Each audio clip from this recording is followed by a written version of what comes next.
Elijah is taken up to heaven. The book of 2 Kings chapter 2 from verse 1 to 18. The time came for the Lord to take Elijah up to heaven in a whirlwind.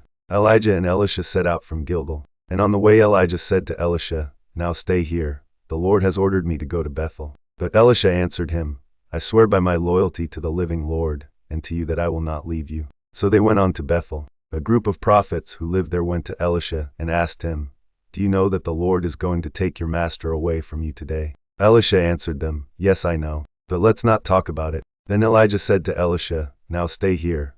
The Lord has ordered me to go to Jericho." But Elisha answered, "I swear by my loyalty to the living Lord, and to you that I will not leave you." So they went on to Jericho. A group of prophets who lived there went to Elisha and asked him, "Do you know that the Lord is going to take your master away from you today?" "Yes, I know, but let's not talk about it," Elisha answered them. Then Elijah said to Elisha again, "Now stay here.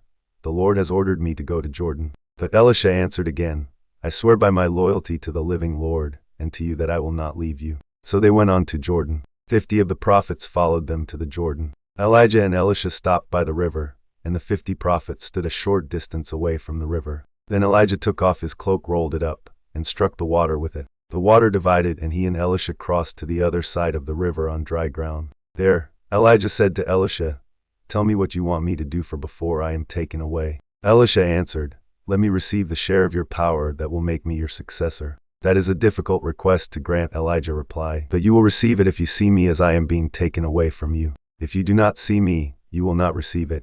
They kept on talking as they walked on. Suddenly a chariot of fire pulled by horses of fire came down from heaven between them, and Elijah was taken up to heaven by a whirlwind. Elisha saw it and cried out to Elijah, my father, mighty defender of Israel, you are gone." And he never saw Elijah again. In sorrow, Elisha tore his cloak in two. Then he picked up Elijah's cloak that had fallen off from him, and went back and stood on the bank of the Jordan. He struck the water with Elijah's cloak and said, "Where is the Lord, the God of Elijah?" Then he struck the water again, and it divided. He walked over to the other side. The 50 prophets from Jericho saw him and said, "The power of Elijah is on Elisha." They went to meet him, bowed down before him, and said, "There are 50 of us here, all strong men. Let us go and look for your master. Maybe the Spirit of the Lord has carried him away and left him on some mountain or in some valley." But Elisha answered, "No, you must not go." But they insisted until he gave in and let them go. The 50 of them went and looked high and low for Elijah whereabouts for 3 days, but didn't find him. Then they returned to Elisha, who had waited at Jericho. He said to them, "Didn't I tell you not to go?" Beloved people, share, comment, and like this gospel of salvation. God bless you all.